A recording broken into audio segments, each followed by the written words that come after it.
Hey everyone, welcome back. It's Lucid, and I'm joined once again by Sai. Hi, I'm Sai. Indeed. So I think I'm going to go ahead and proclaim it. This is the last turn of expansion. It's turn 9, and I think there were many gray flags left on the map, but I'm pretty sure there's going to be basically none after this turn. Yeah, if not the last turn of expansion outright, it's at least going to be the last turn before we start seeing some wars.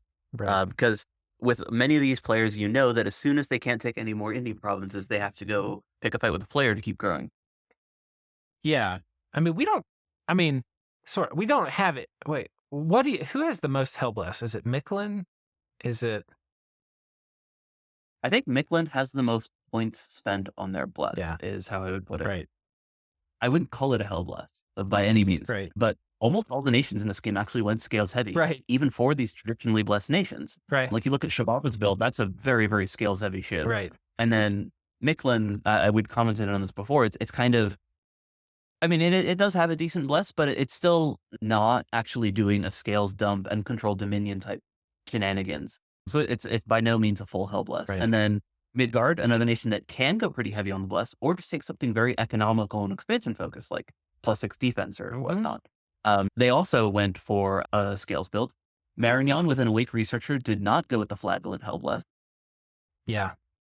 Okay. So So you have a lot of nations that could have gone blessed that opted into scales right. instead. So I think maybe because of that, people might not feel like they're on the clock as much as like if you have a hell blessed nation, Oh, you probably are going to be more we inclined. forgot the obvious. Oh, We forgot the obvious one. Ulm. Ulm is running a oh, hell that's bless. right. Oh, of course. So why didn't we think of that?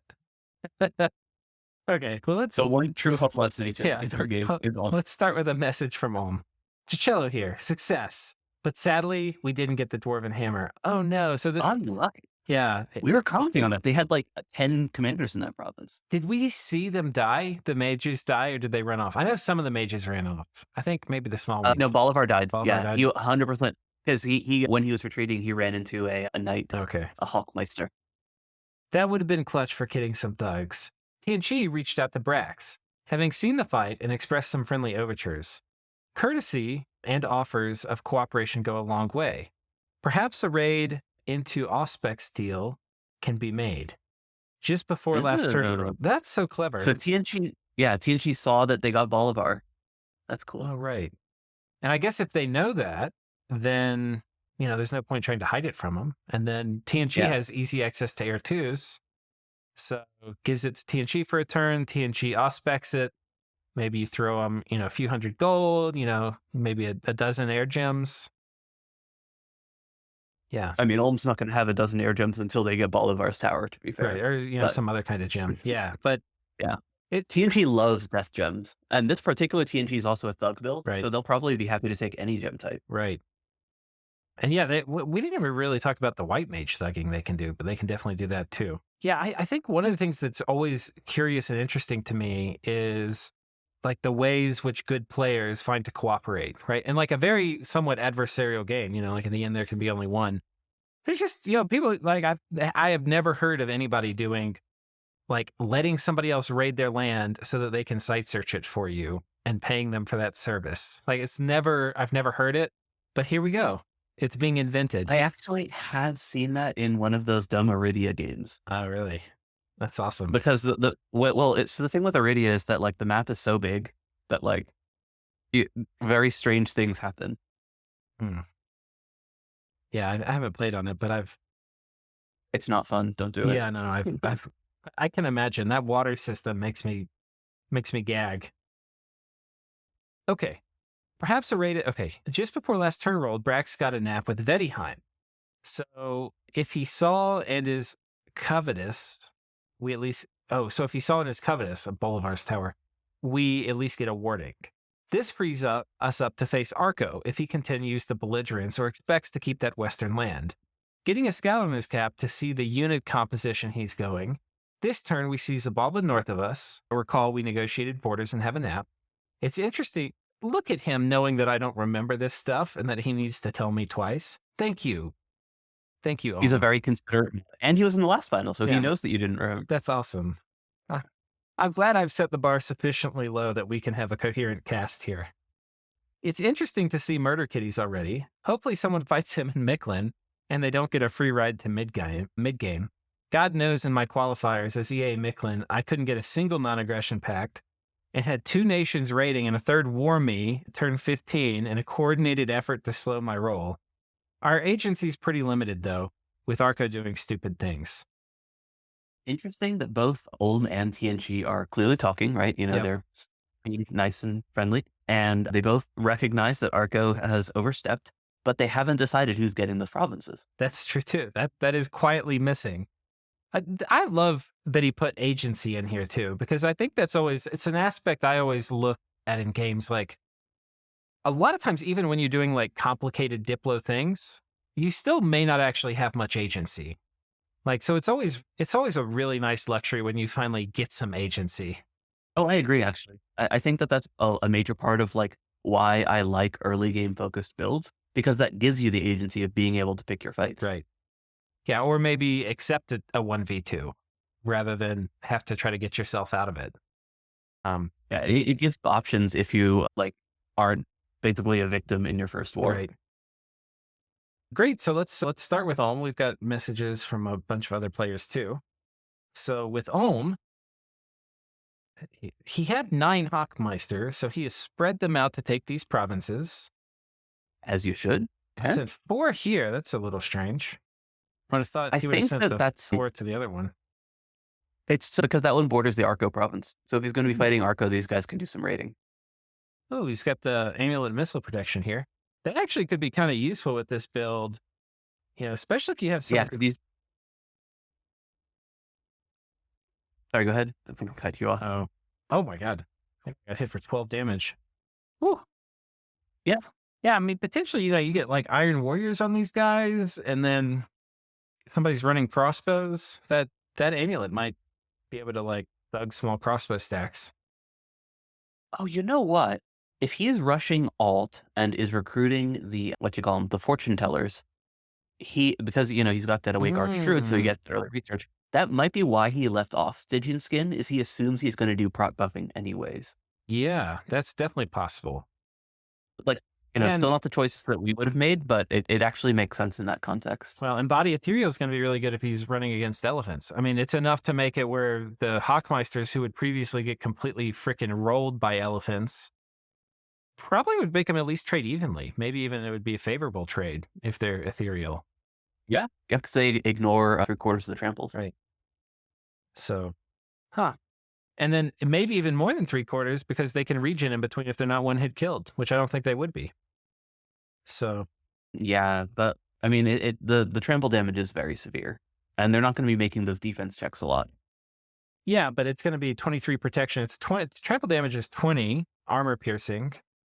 Well, it's based on size, but for elephants, I think it's 20, that's right? true. Yeah, so they're going to be averaging like 7 damage. Right. But if you're only getting hit every once in a while, then the regen will actually be significant.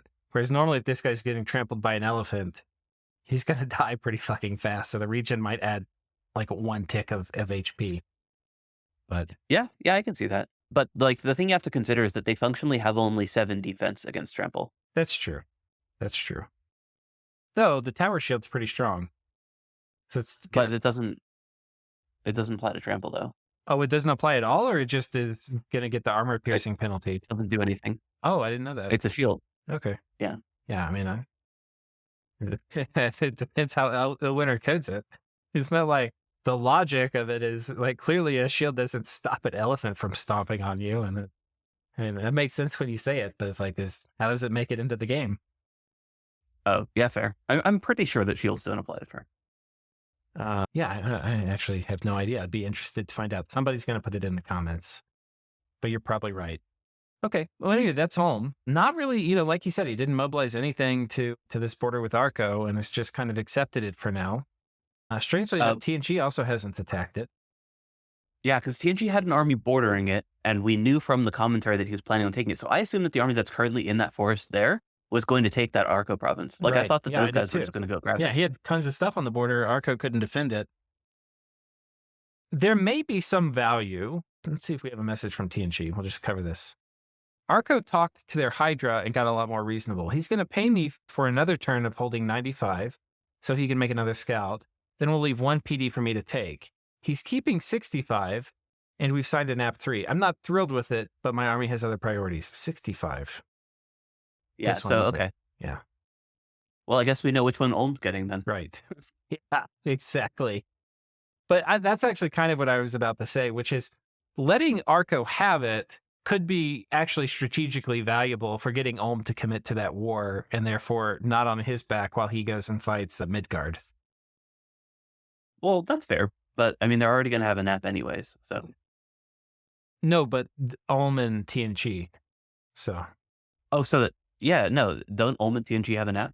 Yeah, I think they do. Well, well, I'm not sure. They talked about it. It was in last turn's. Well, it was in this message. Oh, friendly overtures. Okay, Friendly so overtures, no yeah, actual no nap. nap. Yeah. So, yeah, and even then, like, naps are great and all, but your neighbor being actually committed to another war is probably the best sign that they're not going to like attack you. Oh, 100% agree. Yeah. So, okay. In particular, Agartha tells me he's ready to move on Midgard earlier than planned, and TNG intends to bring the full might of ancestors to the fight. I had a mediocre expansion, being 1 turn too late on 3 to 4 fronts, and as a result have had to skip mages a couple of turns and have no forts under construction. Ooh. I have a lot less foreign recruitment happening than I'd like. In tests, I'd have about 20 to 25 heavy cav a turn by now, but I'm in like 17 plus 10 crossbows. But regardless, I'm expecting a window of strength with overwhelming troop numbers, followed by a period of weakness while I'm very short on mages and research as I hopefully catch up on infrastructure. Yeah, TNG can definitely run into this thing where they just have like piles and piles of heavy horsemen, and they can put Strength of Giants, Legions of Steel on those guys, and then it's a very long time before they actually get more relevant magic. Right. Yeah. To be honest, there's quite a few nations that ride the Strength of Giants, Legions of Steel train for a pretty fucking long time. Like, oh, magic? Do you mean these 2 spells? Yeah, usually I think that like nations have a little bit more flex. Yeah. Like even stuff like Pangea, for example, which is kind of infamous for that because they can also do like piles of troops, sacreds, and have those solid buff magic. They still got a lot of tricks with like, foul vapors and swarm and things along those lines. And then when you look at something like MA Ulm, like that's the evocation nation, right? So like, while other nations I think definitely rely on those spells, I think TNG they have a harder time transitioning into like their next set of relevant magic, if that makes sense. Like, yeah, they're going to have Earth Melt, and this nation build in particular is aiming for thugs, right? So we're going to see things along those lines. Yeah. But it isn't until like Wailing Winds, which is deep in evocation, before I think they get their next like battle defining spell. Maybe Air Elemental. Yeah, I mean, like, they got Nature 2 mages, so there's some bullshit you can do with that in the mid-game, early mid-game, but yeah. Yeah. Fleet stands. Okay, so we've watched them. Let's finish the Ulm column. We'll come back to TNG in a minute. We finished Ulm, but coming up to Jabalba, they take this with pretty minimal losses. They take this with pretty minimal losses. I like that his prompt is named Idiot Robin because he's got asshole Batman. Oh, that's funny. Is it down here? Oh yeah, Idiot Robin. Funny. Because he named his pretender asshole Batman. Did we explain the asshole Batman reference? I don't think so. Hit me with it. Okay, so yeah, so it's Jabalba has a Titan that can assassinate, and it's a bat. So the asshole Batman meme is basically that you take this Titan, you fly it, because of course it flies, onto the enemy's capital, and then you start assassinating, and then you fly over your prophet and a couple stealthy priests, and you dom kill them, while killing any commanders that they have so that they can't even patrol you out or expand. Does that work? It works situationally in duels. It doesn't work in real games because you also give up your own expansion. Because in order to make it relevant, like or I should say reliable for killing in high negative enemy dominion, it does have like some retinue stuff, so it's not like that's what I was thinking. awful. Yeah. But like it's pretty easy to get sniped when you're a god in deep enemy dominion because like one spell cast can like, or an unlucky like lance charge can give you a nasty affliction. So you tend to want to take like some earth pathing on it in order to give it a little bit more protection. And if you do that, then like between that and this, very expensive Awake Titan God, your scale can't be all that great. So that kind of makes your expansion a little bit worse as well. So you can take one player out of the game, but you also fall behind yourself if you can't immediately capitalize on it. Yeah. Which, I mean, And with Zabalba, you kind of could with a shit ton of bats, It's a lot easier in EA than it is in LA for sure. Okay. The other thing is that you can occasionally randomly run into the one guy that took an awake statue for his bless and then just lose. Would be pretty funny. Okay. Well, that's a hilarious meme. Thanks for educating people on it. Don't do this in Yeah. your games. It's Yeah, he's also not running that build. He just named it that. right.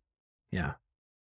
It's a little bit of a Very sneaky, what you funny. call it, misdirection. Right. Misdirection. Yeah. Oh, got a failed expansion for the Naked Bat Bros. I think this is the first failed expansion we've seen out of Jabalba. Yeah, they've had some close ones, but Yeah, they definitely had a high attrition expansion, but it's always worked. This is the first one where they actually missed hitting the commanders. Yeah, unlucky. Because the commanders were in the back, he just didn't. He failed the check that you it's rolled. pretty easy to see what happened, though. All of the non-armored ichthids died, and very few of the armored ones did. So, yeah. Yeah, those guys just don't hit very hard. Yep. I mean, they're bats. What can you expect? They are bats. What can you expect? But okay, I mean, still got a double expand. Doubt he's sweating not having this swamp too much. And yeah, he's Yeah, well, got a lot of troops. I bet you. Let's look at army graph real quick. oh, his army graph's going to be like up and down.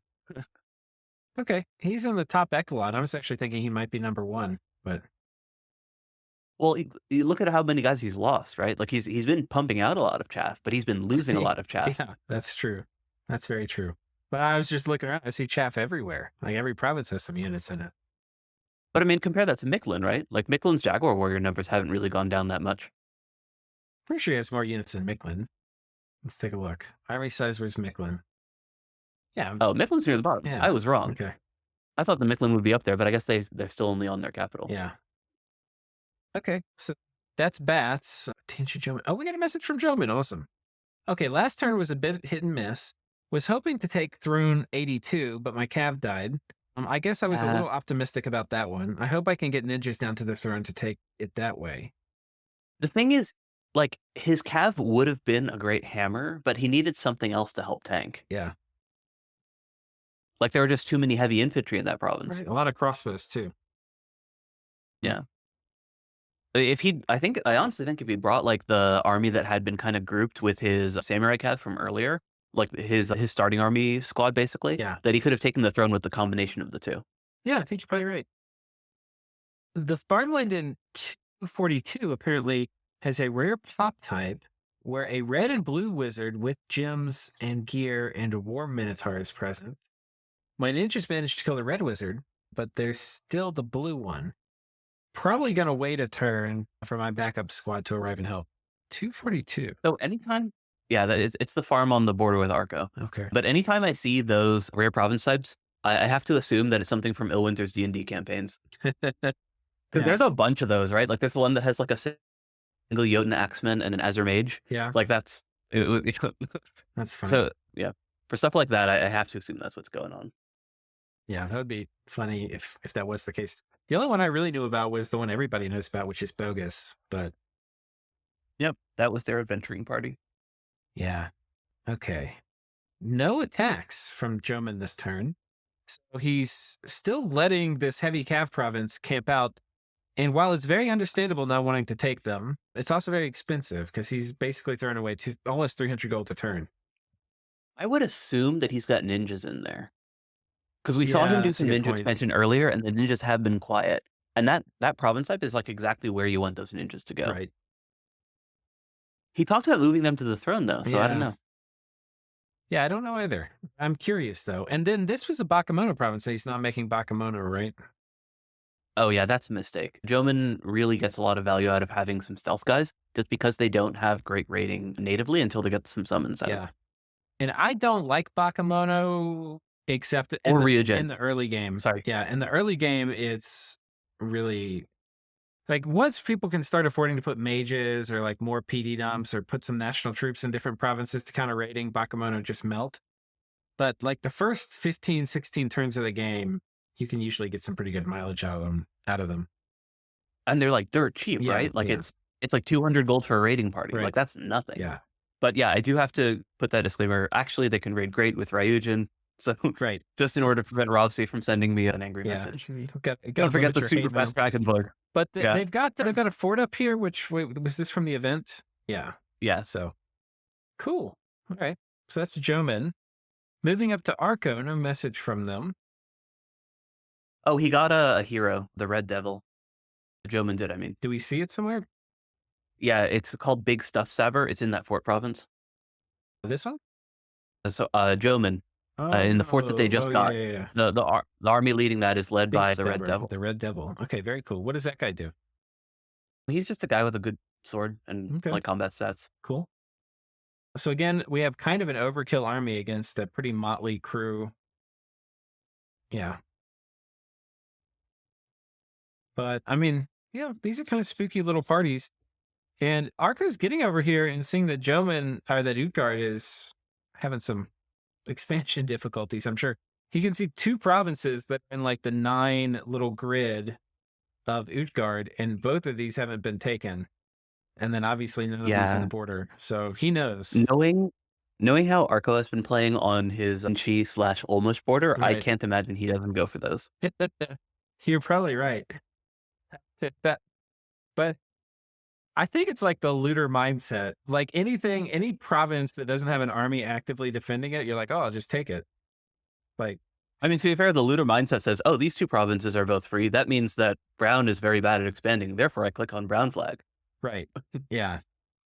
Looter mindset is that you rush Utgard now, which wouldn't work because Utgard has an awake statue. Yeah. Yeah. I don't think that would work. But yeah, there were some looters in Bosmos, like that really huge map we played on, and they didn't last very long. you you really do have to be careful how many neighbors you piss off. And Arco, I think, has already capped out how many he's over budget on pissed off neighbors, I think. Yeah. I mean, I think that there's degrees of moderation. Of You can course. still like be a diplomatic looter. Yeah, that's true. That's true. I mean, wars are looting to a degree anyway. You know, it's just Yeah. it's a question. It's a degree of grade. But yeah, triple expand from Arco. He must be getting. I don't think he's the top, but he's probably getting close. Yeah. Hey, look at this turn. This was just an epic turn for him. He's not been doing as great as I would have thought, but then I had to remember, like, Right. he basically wasted a bunch of turns not expanding when he was building that giga stack of heart companions.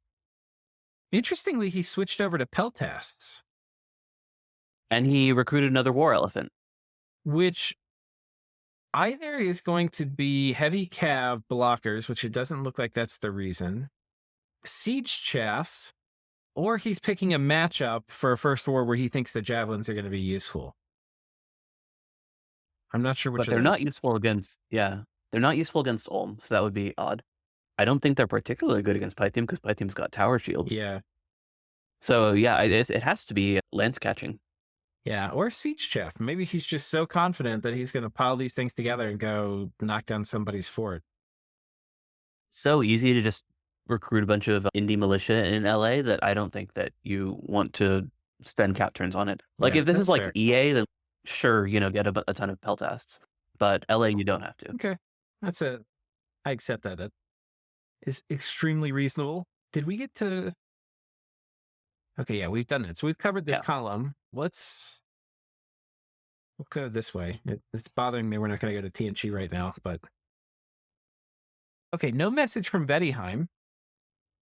And one province looks like. This one.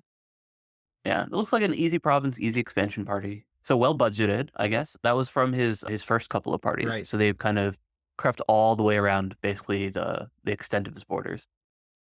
He still has to take that library though. Yeah, come on, man. Get it. He doesn't know that it's there though. So to him, that's just a mountain province, so probably lower income. Yeah. We're going to see the Rimvetti roll out, and it looks to me like they'd be coming down and checking out this throne. Because Rimvetti in cold are going to be really, really tough to deal with. Yeah, he'd said that he was thinking about that actually. He doesn't see what's on the throne yet, but it's something that he was like thinking about. Okay, well, good. I don't know if he was referring to that throne, but he said that he was going to send them at a throne. Okay. I'll keep moving around here. Oh, he pings this one too. Okay, Kind of that's a pretty easy. That's a pretty easy throne in terms of a population type, but it's super random. Like lore masters might might be ailments. Oh, but he's that has diseased. yeah. It's the Yeah, item, Job's bowl. yeah. So yeah, he's not long for the world. If you just wait a few more turns, the only decent mage here is going to be gone. So that's cool. Yeah.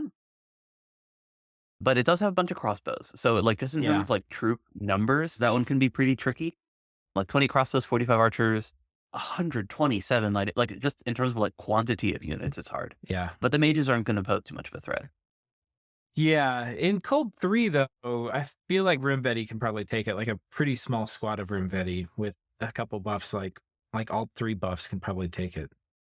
Yeah. I don't know if he's going to have buffs yet, but he should within the next couple turns. Yeah. Okay. But yeah, he's got a group positioned here. I guess they're probably going to come here, but maybe he was thinking, maybe he's thinking, do I roll the dice? I think you need more. Like it's not worth risking your cap only sacreds like that.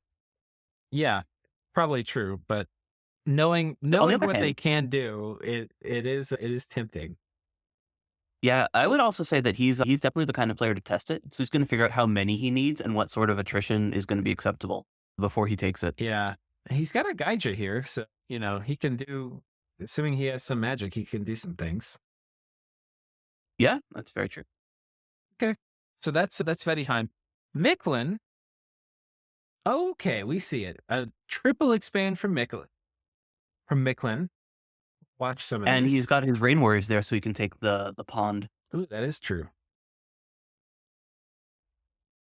So I'm guessing that one of those priests takes jaguars, and he finally He baited. finally baited. Nice. That's real nice. I guess he got sick and tired of having his priests getting Yeah. shot. I'm He guessing. just wasn't jag for it, but Oh, it wasn't afflicted either. Huh. well, these guys have affliction in their bless, so you're Right. not actually going to see as many crippled walking sacks of hit points the way that you usually do for Miklin. Yeah, I was just assumed the one he sacrificed would be crippled. Yeah.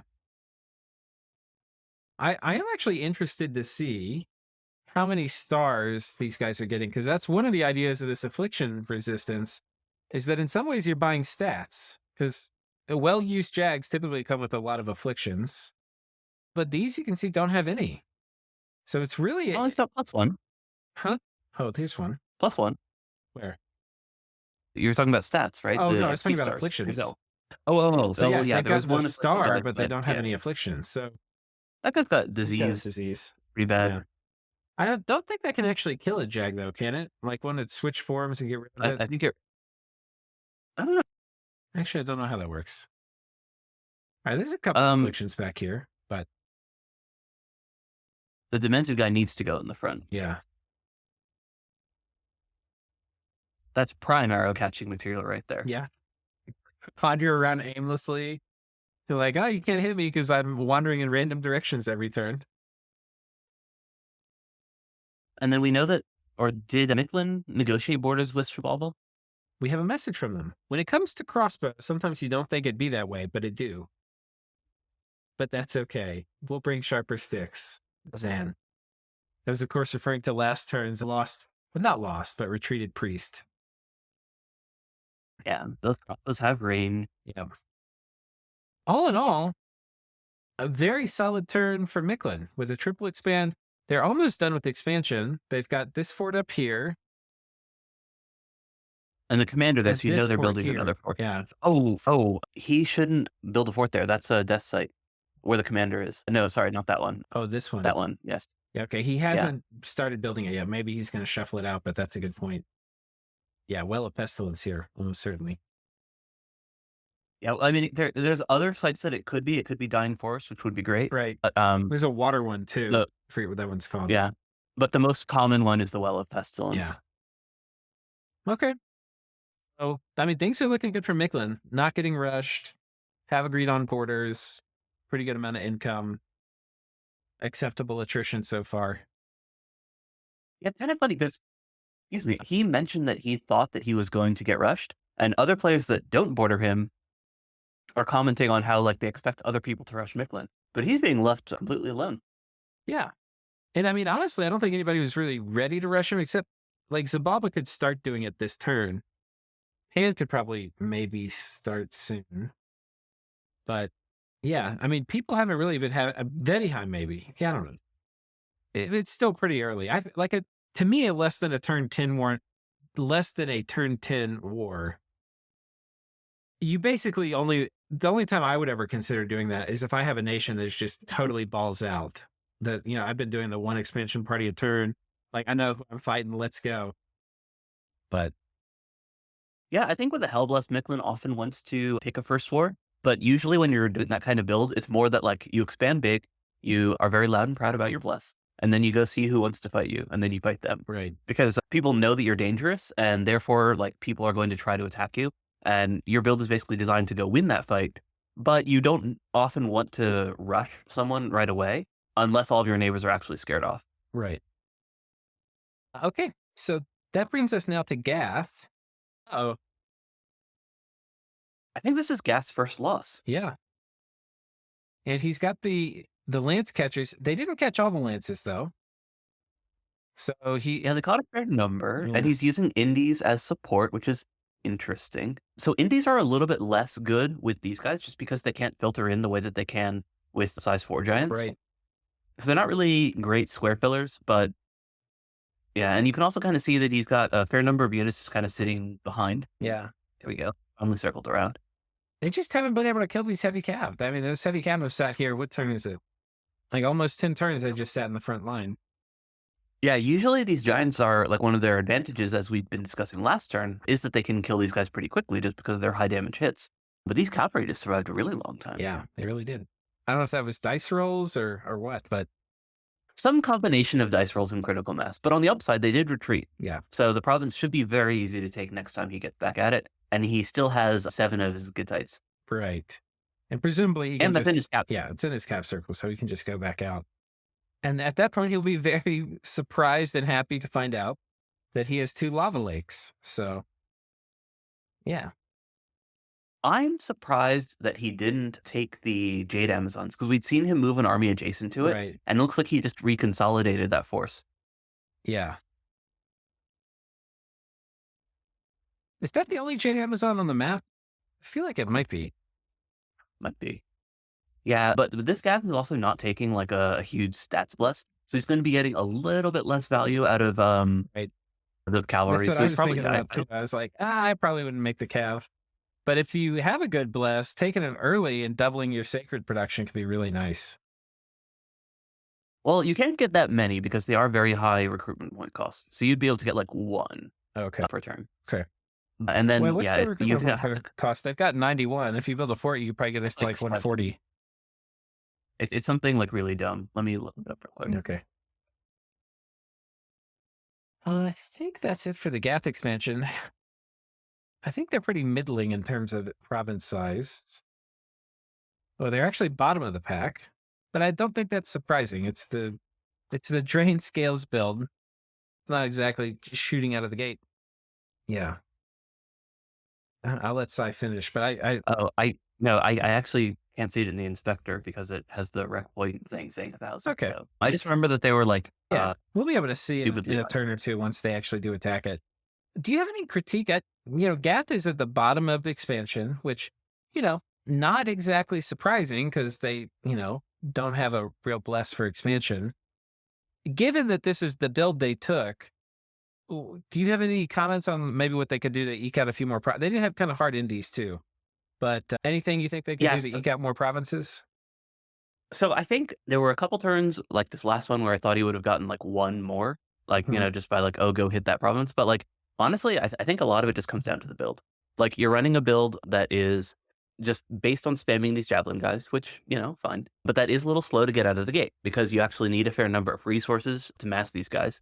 And they're not amazing into some of the harder province types. Yeah. Like I think they're actually fine against heavy cavalry just because they kill them relatively quickly. But when you get critical mass like we just saw in that last battle, I'm guessing it's just a defense thing that like they didn't have enough attack density, and they just weren't able to kill them fast enough that it just kind of ground out. Yeah. So I don't think that you would want to use different units for expansion because Benjaminite slingers really underperform without buffs because they look like they've got a pretty good stat line with those dual short swords Right. and so on. But their low protection means that they don't do great against indies. And similarly, the sling is almost useless against stuff with shields and I decent was wondering, protection. do you think there's a spot for using them to like shoot at art like crossbowmen, and then maybe when you run into a heavy cav stack, you have them hit like a flank, like they're not going to be in the main part, but like use them as basically a support unit for these guys. Or you think it's better to just slam the Gittites? I think it's possible. I haven't really tested Yeah, it. I just like when trying to do a mass slinger build, just to like kind of see is there anything to work with here. yeah, They just kind of tied to indies. Like okay, you take a lot of attrition if you try to spam them early, right. compared to the good type, which tend to be pretty clean. But as we're seeing here, it's still just a little slow to get off the ground because of their resource cost. Right. Okay. So that's And Gath. then Oh, yeah, the other thing I think is worth pointing out, though, is that Gath really did have harder provinces than most of his neighbors. yeah. Like, the density of heavy cav and crossbows that he's facing is actually something that would be, like, hard for most any scales nation to deal with. Yep. So if you're taking a heavy bless, then, like, no problem. Your Gibbereum just, like, flash through everything. But without that, it's just gonna be rough. Yeah. Definitely agree with that. Utgaard do not have the coveted double expand yet. Yeah, and yeah, if given that the player didn't seem to be enthusiastic about the game from the last message that he sent, I don't think he's going to be trying anything like super creative in his expansion. So he's probably just going to, try to avoid having any major losses so that he doesn't, you know, take any unnecessary sacred hits. And then otherwise he's going to be probably just rolling around with this large ball. Although I'm surprised he isn't recruiting more from his cap because last turn I was like, okay, well, he didn't recruit because he wanted to start a Well, he fort. did Oh, start he is arms recruiting back. more. Yeah. So he did. Okay. I think you're right. I think it was a temporary measure to get a fort out or Yeah, I something just like didn't see that. the icon. Yeah. But yeah, you're right. They're there. So yeah, we get to see what happens. Very concerned. Utgaard's on life support right now. Yeah, I think it's gonna stay there until someone goes and puts him out of his misery, honestly. Like, I don't see a way for him to come back very easily because he really does need to like vulture off of a war. And that requires like playing a little more aggressively. That like you need to go start a fight. I need to do it pretty soon because there aren't gonna be that many indie provinces left for you. I mean, I think there is a ticket back into the game. I think he gets about 60 Garms and he gets Enchantment 5 researched. And he takes his whole mage core and he just takes those 60 Garms and goes and walks towards the neighbor's capital. And, because the Garms siege really well. Like if you're not taking attrition, they're going to knock through fort walls pretty quickly. So here's my problem with that. In order to hit that enchantment 5 power spike and have enough mages to like actually get value out of it, you're going to need to have a fair number of the Scythe Kona recruited. His research is going to be fine because his god is there reading, and he has been adding the Scythe Kona throughout the game, but he isn't going to have his second and third forts up very quickly. So He's got the his second mage, here, There's the, yeah, I don't know where the third is. Okay. he hasn't started one Yeah. yet. Okay. But like compare that to someone like Erythea, right? Like where Erythea already has 2 forts under construction, and even though he doesn't have Yeah, but enchant no 5. wait, He's close. He's probably enchant 3 right now, right? yeah, he should be no, he should be at 3 or 4. Yeah. Yeah, his god's N7 A4, so that's 11 paths. Yeah. I'm not gonna math it out, Yeah. but I think I definitely think it's doable. I just don't think he's gonna have the mage quantity Right. to really actually win a war based off of it. Okay. Especially because he's got with like that quantity of mages, he's still really vulnerable to crossbows. Yeah, that's true. Like someone like Agartha could probably beat that with a PD dump. Yeah. I mean, slight exaggeration actually. Yeah. I think they would need like some real troops, but yeah, there's a lot of nations for which you would take very heavy losses against literally just regular dudes. Yeah, I'm trying to think how this could work out. So playing a little bit devil's advocate, but I think it is I think possible, right? But he would. Yeah, I think It's the going way to back be in is really vulture. hard, and he's going to need to make an aggressive play pretty soon. I think the way back in is vulturing, honestly. That like you Yeah. get someone else to go like do some fighting for you, and you grab as many free provinces as you can.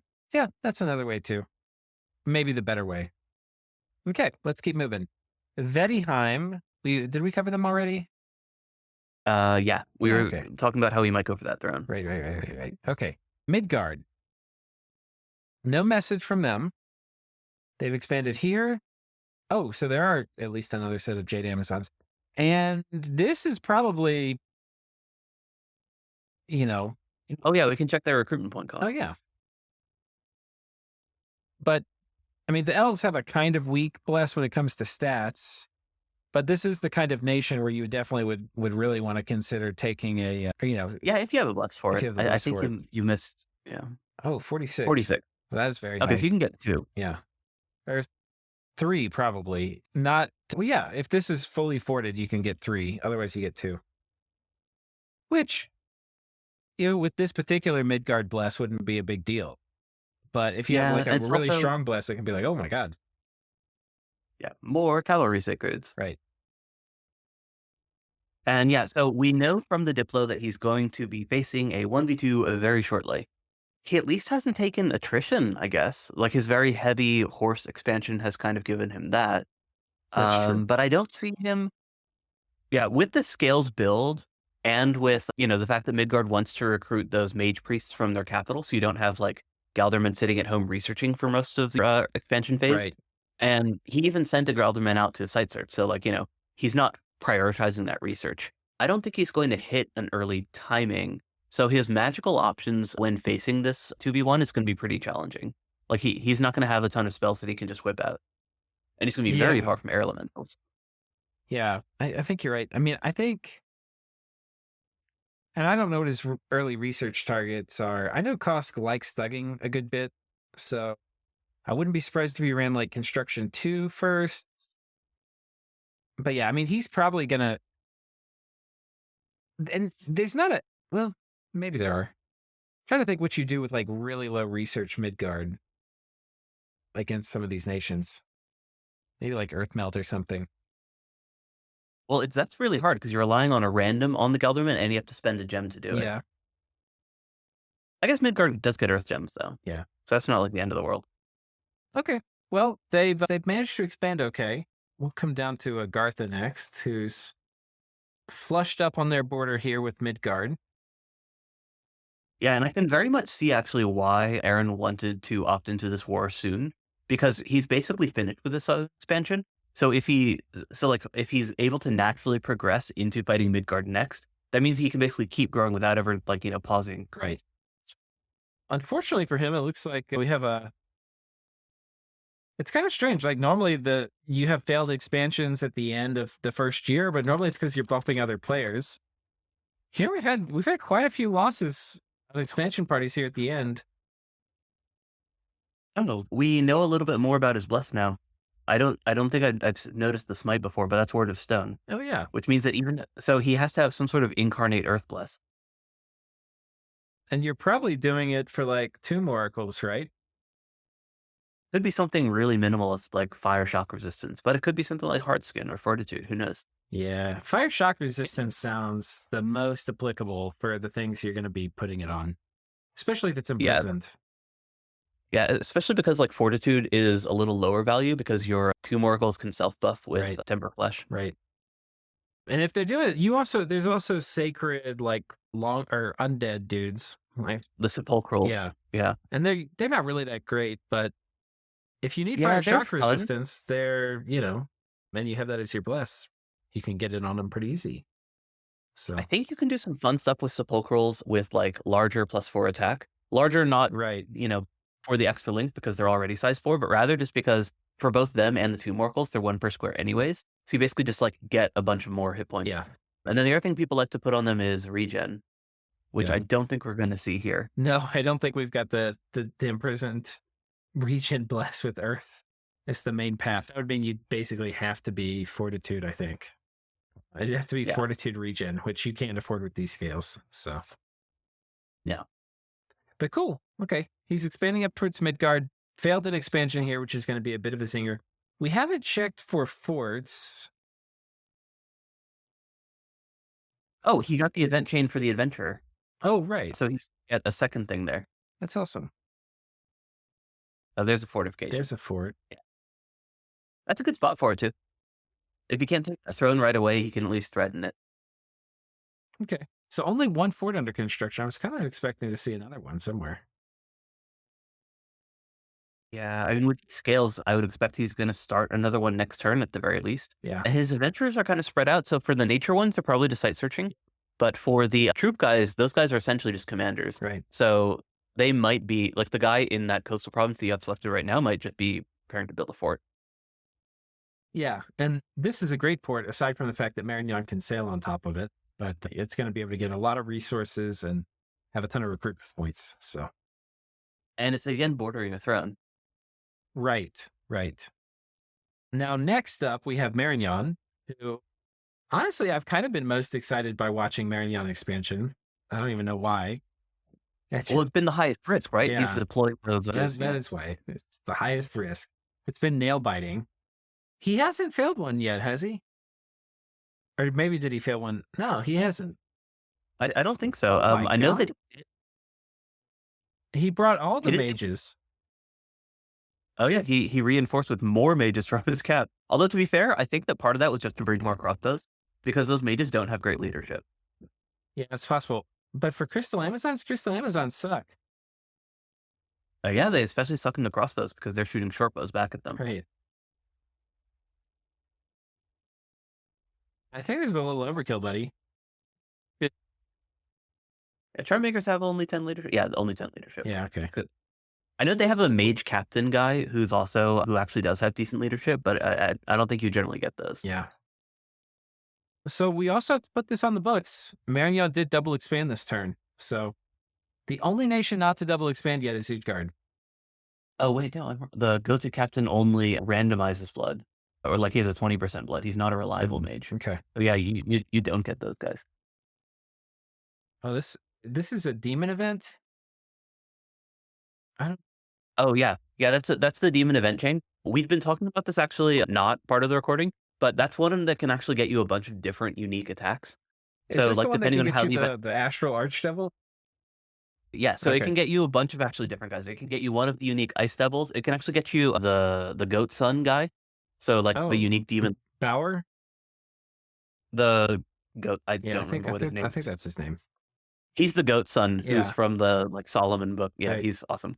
So if you're a nation that can actually do some sneaky charm shenanigans, that can be really fun. Marignon is not usually that nation. So Right. for Marignon, it's just annoying. Unless you get Hellbind Heart. But yeah. Yeah, but that's pretty late in coming, and it's Right. also kind of hard to pull off. Right. Because these guys aren't alone, so you typically want it to be on some sort of like assassin seducer type guy, which yeah, Marignon doesn't have natural access to, and they don't have easy access to shade mails early game either. Okay. Yeah, I'm just regretting for them on their behalf. I mean, they used the hell out of this lake to sail around. They got a ton of mileage out of sailing, but I'm like looking at it, it's like their expansion now is like they're starting to firm up some borders, but they're small, man. Look at okay. I mean, they had like a little bit of a comeback here with the double expand, but they're small. Yeah, they're tied for last. But the other thing that's interesting is that the gaps between the highest and lowest nations, outside of Utgaard, of course, Right. is not that big. Yeah, that's true. Like everyone else is like 1 or 2 provinces apart. Right. And if they can get this lake system and maybe like they pick up this heavy calf province and then like this. Yeah. I mean, especially if they've negotiated these borders, they can kind of catch up. I don't know if Pangea and Marignon negotiated borders. I don't remember that. Yeah. And this is a big Pangean army here. More than you might think you would need. And I think there's another army that was kind of close to Marignon. This would have me sweating fucking bullets. I mean, I guess. Well, this is Marignon doesn't pretty even close. see it. It's not on their border Right. yet, unless they happen to have a scout in that province. Right. But I don't actually think that they're preparing to fight Marignon right now, just because their other armies are south. That's true. And they do have a little bit more stuff to clean up over here. So, Yeah, I think that army can either split up because they've got, I mean, one of them to the north is obviously very aggressive. Sorry, the one that was pushing towards Marignon. yeah. Even though that is a big stack, it can split up because there's 4 indie provinces next to it. Right. And 2 of those are, obviously a bit of a reach to go for. Yeah. But even just with the other 2 that you could, very comfortably say are in your own territory, splitting up that army is not a big problem. Yeah. And then that gets, if he negotiated borders with Marignon, he probably didn't negotiate for all 3. But outside of that, like, there's no reason that you can't take everything in between the 2 of you, especially when your neighbor is being slow and is a nation known for being vulnerable early. Like, Marignon's not in a really great position to make demands about their borders with Pangea. They're really not. Yeah. I mean, their crossbows are the sort of thing once you get a critical mass of them, and they probably got the most crossbows in the game right now. Okay, I say that. Better not. No, Pangea hasn't done their sniper 12, spam yet. yeah. So, these guys behind a PD dump can be pretty scary, but yeah, I don't think they're really in much of a position to make demands. They just are probably going to get what Pangea leaves them. Okay. Yeah, in a first war, the Centaur Cataphracts are really good against basically all of Marignon's units, Right. but they don't do well against the cloud spells that Marignon can cast early. So like Sulfur Haze, Freezing Mist, both of those are really fantastic against units that are relying on protection tanking. Yeah, that's a great point. Okay, so I'm going to keep us moving. We're going to come over here to TNG. I believe we have a message from. Wait, did we read this? Yeah, we did. Oh, we did, but we haven't done this whole column yet. We just kind of did TNG a little bit by themselves. Okay. So they've taken these, but they also have troops up here, which presumably are going to be to take this. We know they're thinking about going to war with Midgard. Does that mean they're going to go this turn? Midgard took the I mean, most- there's only one other province they could even theoretically hit. It looks like they're going next turn, yeah. Yeah, I guess they can write out some of the things from the cap. The thing is, this is cold. So it's going to be, 2 map move for The things thing from is- the cap and to go into something cold. I'm not sure if that will work out. So the reason that I think that they can is that you don't need that many ancestor vessels to beat province defense. And when you have a relatively small group like they have on the border there, Yeah. like where they have these 2 little squads, they can take 2 provinces no problem. Right. That's just a raiding party. It's not like a huge commitment. But at the same time, it's also not going to make Midgard go like, oh no, TNG's attacking me now, Right. Like they're not going to do like a PD dove and suddenly rout their sacreds the way that they would if there was suddenly a big army at their border. So I think you raid with the 2 little sacred squads, grab those 2 provinces on your border, and then reinforce those with guys from your cap. So you move the cap into 91, like that whole stack, and then you can reinforce either the 2 provinces that you've just captured, or just keep pushing through the center. Yeah. That makes a lot of sense.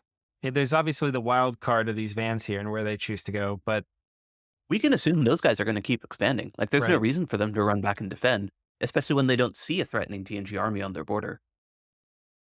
yeah, I guess it just depends how paranoid of a player you are. But yeah. I mean, I think the thing is too, I don't know.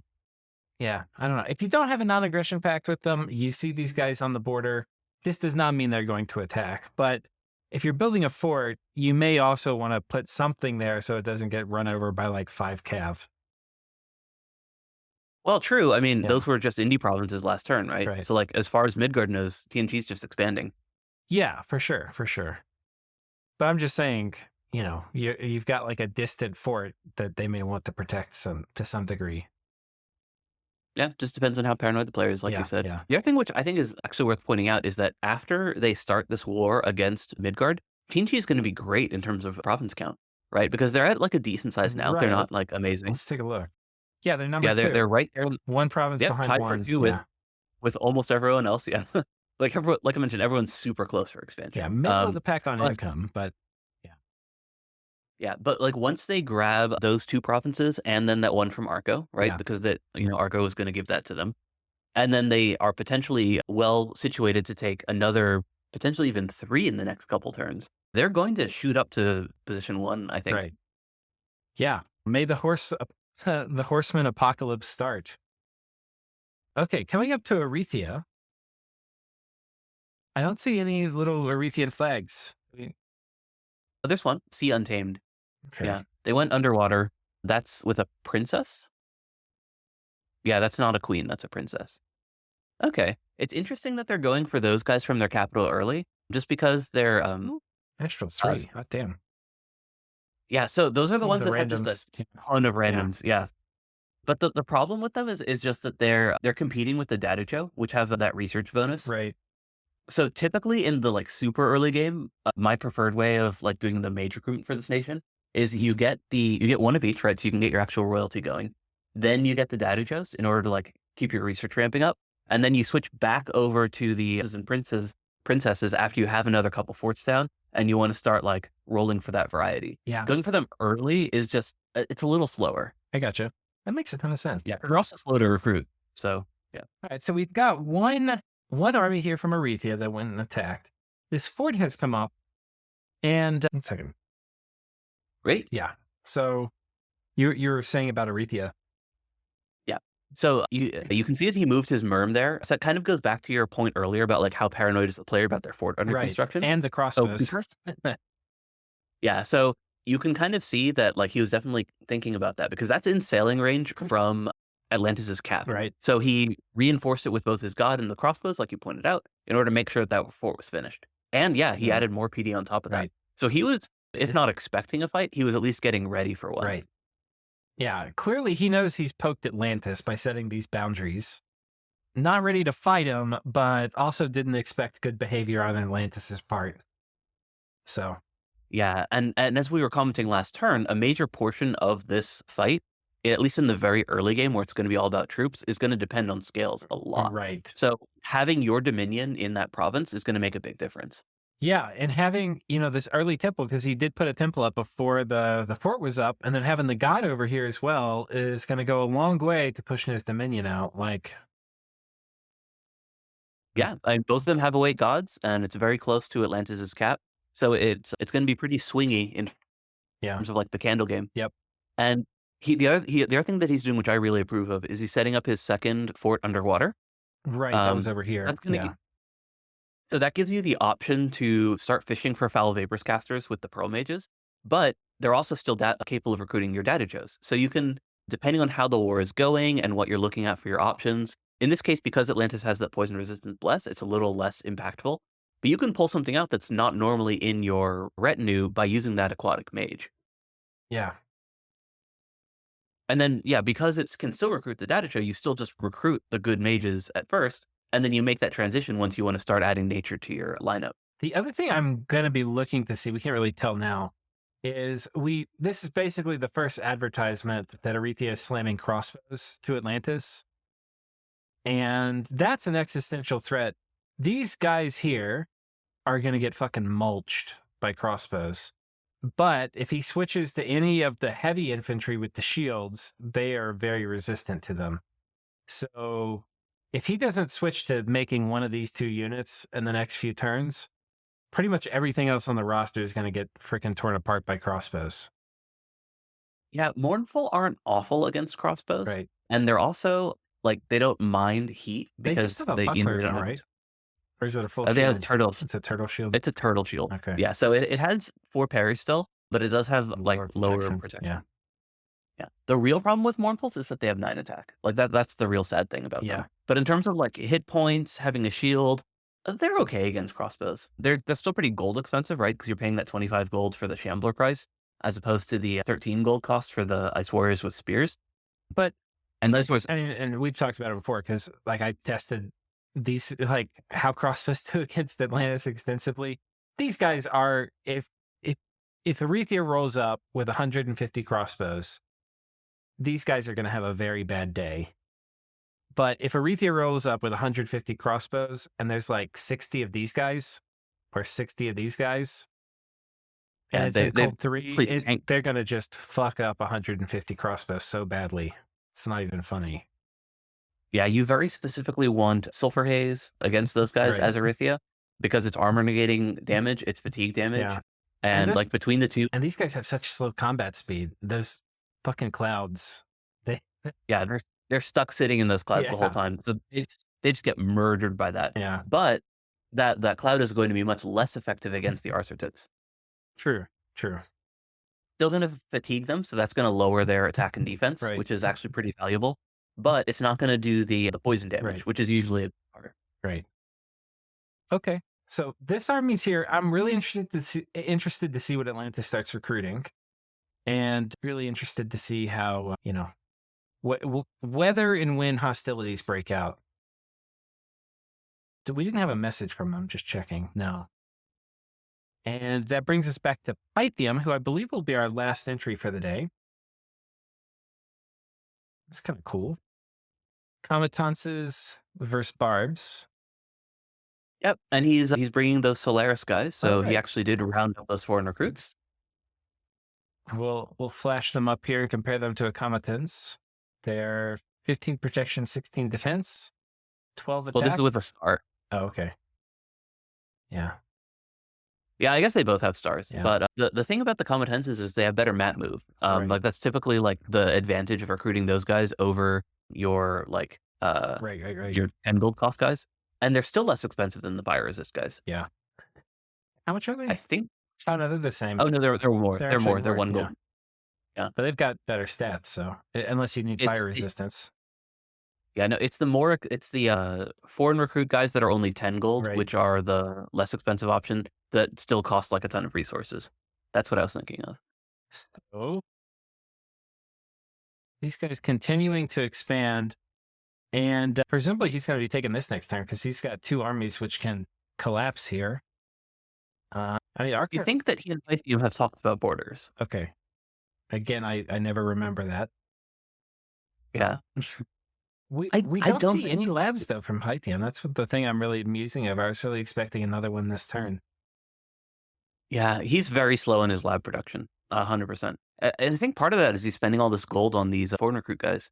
Yeah, I think that's right too.